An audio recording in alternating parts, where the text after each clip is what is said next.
We're going to look at the AP poll for week 9, focusing really mostly on our 1 through 12 teams, since those are going to be who our potential playoff suitors are.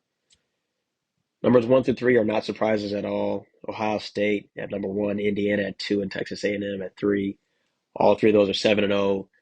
Phenomenal starts to their seasons thus far. Number 1, Ohio State's not a surprise at all. They've looked like the most dominant team in the country from week 1 all the way to week 9 we're at right now. They're coming off a dominant shutout win against Wisconsin. It's their second shutout of the season, I believe, since shutting out Grambling State earlier this season. Their defense has looked otherworldly. They've played phenomenal thus far, and I believe they'll play the same way the rest of the season. It looks like they finally took off the training wheels for Julian Sagan this past week. Ryan Day opened up the playbook for him, let him make reads. He was on time. He played well. He got his balls to the receivers in the right places, placed the ball well. He looked phenomenal, and I think when they're firing all cylinders like they are, that is our national championship favorite thus far in the 2025-2026 season. They have an easy remaining schedule. Only two games I'm concerned about are really UCLA, who's looked hot of recent, and then obviously Michigan. But I think this might be the year Ryan Day finally gets over that Michigan hump and beats them. Moving on to number 2, Indiana. They handled business this past weekend against Michigan State. Fernando Mendoza played well, like he has all so far this season. He's a Heisman finalist, in my opinion. Him and Serrata have a special connection. He's a playmaker, and they're handling business down there in Indiana. We'll see how they do the rest of the season. They've got a pretty easy remaining schedule as well. Potential trap games there, but I think they'll finish out strong. And as far as I'm concerned, they'll be in the Big Ten championship against Ohio State later this season. Now, number 3, Texas A&M. They've looked good all season. They're coming off a close win against Arkansas. Three-point win, high scoring game. The defense just has to play better. Offense is playing well. They're doing what they need to do, but the defense has to play better as well. They've been doing a good job of winning the close games, but they've got to step it up on defense a little bit more.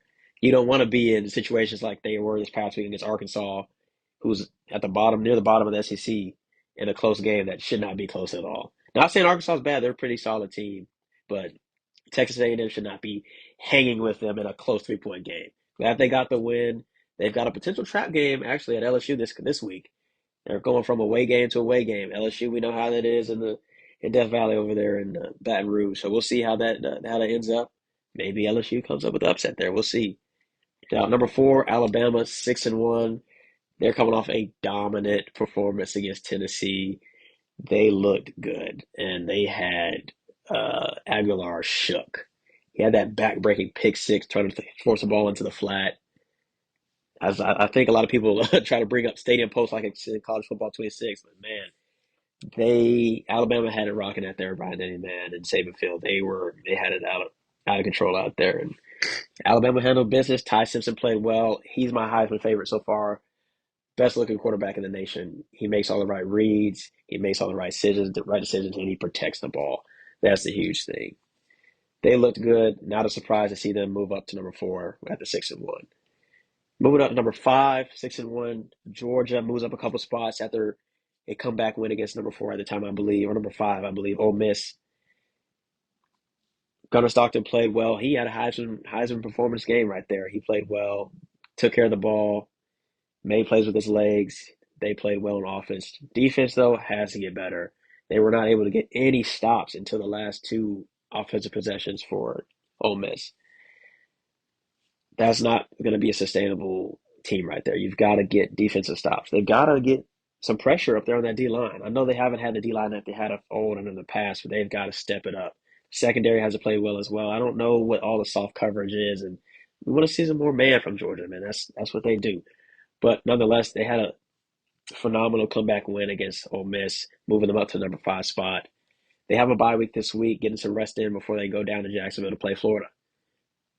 Moving on, number 6, Oregon at 6-1.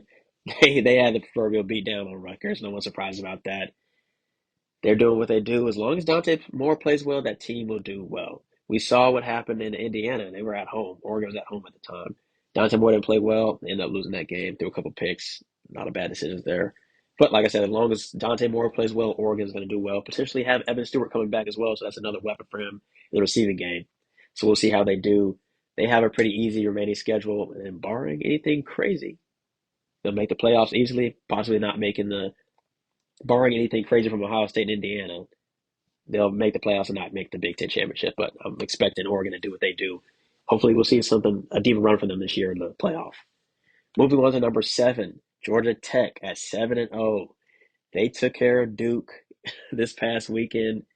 They're a resilient team. A lot of people aren't giving a lot of credit. I mean, they're 7-0 undefeated at the 7th spot, predominantly just because of their strength of schedule in the ACC. They're not playing a whole lot of good people. I mean, they played and beat Clemson. That's a phenomenal win right there on their schedule, even though Clemson hasn't looked good. But I'm excited to see what Georgia Tech does the remaining of the season. They have a pretty easy remaining schedule, maybe a few trap games, and obviously we know what the end of the season holds with that game against Georgia. This year, though, it's in Mercedes-Benz Stadium in Atlanta, not at a campus site. We'll see if that plays any role in it. I think that'll be a pretty good game. Probably the first time ever, I think, that Georgia Tech and Georgia may go into that game with a top 10, potentially maybe even a top 5 matchup.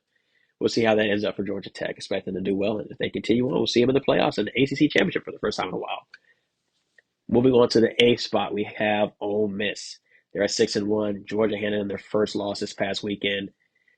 Their defense as well did not play well. Trinidad Chambers did what he did. He played phenomenal first D1 road start.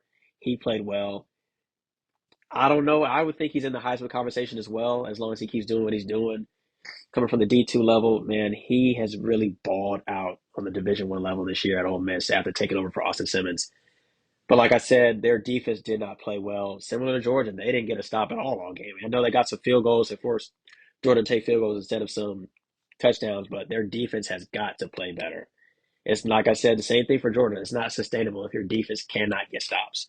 They've got a high-powered, awesome offense, and their offense looks great with Trinidad Chambers running it, and they've got some good weapons out there, but their defense has got to step up for them moving on the rest of the season. They go down to Norman, Oklahoma this season and play Oklahoma, which will be another tough road game, I think, for them. We'll see how Trinidad Chambers responds and how that Ole Miss defense responds. And they're playing another really good defense in Oklahoma. We know how their D-line is. We know what they did to Auburn a few weeks ago, even in a really questionable game there. But we'll see how that goes. I think Ole Miss will make the playoff this year, as long barring anything crazy in a season collapse. Now, at the number 9 spot, we've got 6-1 Miami. They dropped from number 2 with really probably the most surprising loss of the season. Upset loss against Louisville at home this past week, on Friday, actually. Um, Carson Beck did not play well. 4 picks. Really, technically had 5, but they called it back on a questionable run for the passer call. Their defense is great. They've got offensive weapons. Carson Beck is the link here. Is he going to play well? Is he going to make the right decisions? We can't see the Carson Beck we saw at Georgia last year. 4 picks a game. That's not sustainable at all. You cannot win like that. And we saw that this weekend. Their defense got to stop and got on the ball back, but Carson Beck threw a pick. Can't have that. Carson Beck has to play well. They got a potential for a bounce back game this week against Stanford. And they have a pretty easy remaining schedule. I expect them to do what they do, and that be what our ACC championship matchup is: Georgia Tech, Miami. But it all holds and depends on Carson Beck. At the number 10 spot, we have Vanderbilt at 6-1. They just came off a phenomenal win against LSU. Diego Pavia played well. Their team played well. I think for the first time in a long time, Vanderbilt's a force to be reckoned with. I mean, we'll see. I mean, they played well against LSU. It's great defense. We'll see this weekend as game day comes down to Nashville as they play number 15 Missouri, and number 15 Missouri is coming off a close overtime win actually against Auburn. So we'll see how that matchup goes for them. Vanderbilt, though, is off to their best start in 75 years. We'll see how they do down there with game day in Nashville and see if they can even make the playoffs. I mean, barring anything crazy, they could potentially, maybe, be in the SEC championship discussion. We'll see what happens, though. At the number 11 spot, we have BYU, another undefeated team. They pulled out a ranked win this past weekend against Utah in a rivalry matchup. I really am not sure about BYU. They have a tough remaining schedule. They played previously ranked Iowa State. They're at Texas Tech, who was within the top 5 recently, and they lost this past week.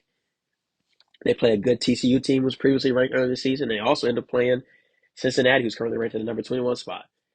We'll see what they do. They've got a really tough remainder of their schedule. If BYU can keep doing what they're doing, they'll make the playoffs, Big 12 championship, possibly against Texas Tech, depending how they finish out the season. But we'll see what BYU does.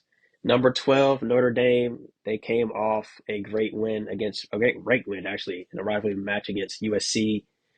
After starting the season 0-2, they've won several straight now, and it's looking like they'll finish out the season pretty strong.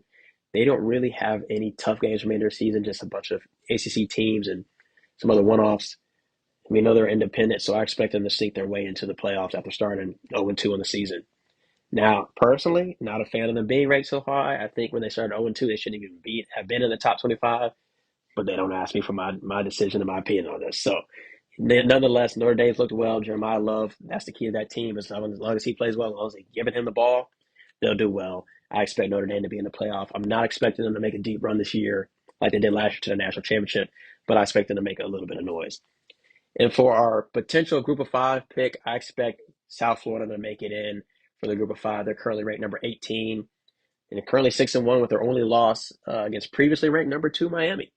But they've had big wins against Florida, ranked at the time, and then Boise State, who was ranked at the time. And they've got a big group of five matchup this week against another team that's been in that potential group of five playoff consideration conversation, Memphis. So we'll see how they do, but I really expect South Florida. I mean, they've played well. The quarterback's phenomenal. Got a good team there. If they play like they've been playing all season, I expect them to be making the playoff in that group of five spot. That about covers it this week with the AP poll week 9. Looking forward to big games this weekend and seeing how everything chops up. We've got some more recaps coming later this week. Be on the lookout for those, and we'll see what's up next on the Next Man Up podcast.